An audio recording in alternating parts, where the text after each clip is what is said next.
आज हम आपसे बात कर रहे हैं कि आपको हमल में कौन सी ऐसी ग़िज़ाएँ हैं जो नहीं खानी चाहिए, या वो ग़िज़ाएँ जो हमल में अगर आप खा लेते हैं तो हमल ज़ाया होने का ख़तरा है, बच्चा पैदाइश के वक्त कम वज़न का हो सकता है, वक्त से पहले दर्दें लग सकती हैं। तो गौर से सुनिएगा कि कौन सी ग़िज़ाएँ आपको नहीं खानी और वो कौन सी ग़िज़ाएँ हैं जो आप इस तरीके से खाएँ जैसे हम आपको बता रहे हैं, तो उससे आपको नुकसान नहीं होगा। हमने नोटिस किया है कि 92% अवाम जो ये वीडियोस देखती है वो नॉन सब्सक्राइब्ड है हमारे चैनल को। तो आपसे एक हम्बल रिक्वेस्ट ये है कि इस चैनल को प्लीज़ सब्सक्राइब करें ताकि आपके लिए हम बेहतर से बेहतर कंटेंट बनाएं और बड़े से बड़े डॉक्टर्स को अपने प्लेटफॉर्म पे ला सकें। Thank you. अस्सलाम वालेकुम जी, मेरा नाम डॉक्टर समीना तौफीक है। मैं पिछले 28 साल से गायनी ऑब्स के शोबे में अपनी खिदमत सर अंजाम दे रही हूँ। करंटली में लाहौर जनरल हॉस्पिटल में एज इंचार्ज गायनी ओपीडी अपनी खिदमत सर अंजाम दे रही हूँ। इसके साथ साथ जौहर टाउन खैरुल बशर में इवनिंग में अवेलेबल होती हूँ। वो ग़िज़ाएँ जो सबसे पहले मैं आपको बताना चाहूँगी हमल में नुकसान दे सकती हैं, वो कच्चा पक्का यानी रॉ गोश्त है, मीट है, या अंडे आप हाफ़ फ्राइड ले लेती हैं तो उससे आपका हमल ज़ाया होने का ख़तरा होता है। ऐसी कच्ची पक्की ग़िज़ाएँ आपको हरगिज़ नहीं लेनी। जो खाना आपने पकाना है वो मुकम्मल तौर पर पका हुआ होना चाहिए। जो मीट आप खाना चाहती हैं या कबाब की शक्ल में आप खाना चाहती हैं तो वो मुकम्मल तौर पे पका हुआ हो, तो उससे आपको बिल्कुल कोई नुकसान नहीं होगा।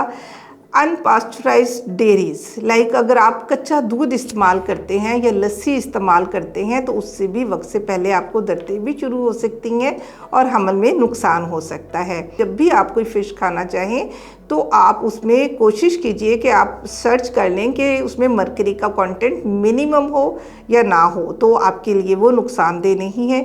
इसके अलावा सब्ज़ियाँ और फ्रूट, इनके बारे में आपको बहुत ज़्यादा एहतियात करनी है कि जब आप फ्रूट इस्तेमाल करते हैं या सलाद की शक्ल में सब्ज़ियाँ, उनको अच्छे तरीके से धोया जाए, उसके ऊपर से बैक्टीरिया रिमूव कर लिए जाएँ। ये बैक्टीरिया अगर बॉडी में एंटर हो जाते हैं तो बहुत से इन्फेक्शन का सबब बन सकते हैं।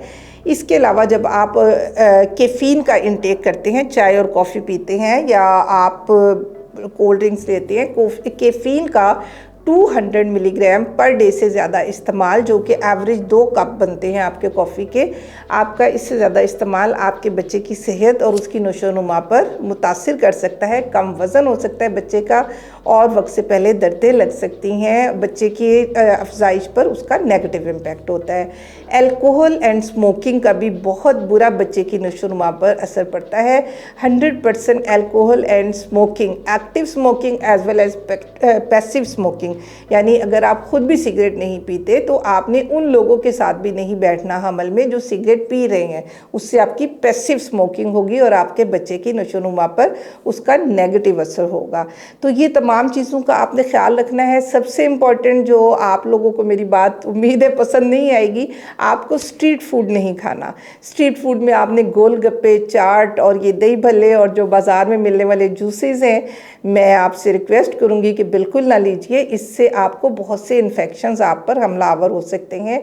हेपेटाइटिस हो जाता है, वायरल इन्फेक्शन, बैक्टीरियल इन्फेक्शन, बहुत ज़्यादा पेट ख़राब हो जाता है, डायरिया हो जाता है। अवॉइड कीजिए। अगर आपका ऐसा कुछ खाने का दिल करता है अपने घर में आप बनाइए, तो अवॉइड द स्ट्रीट फूड।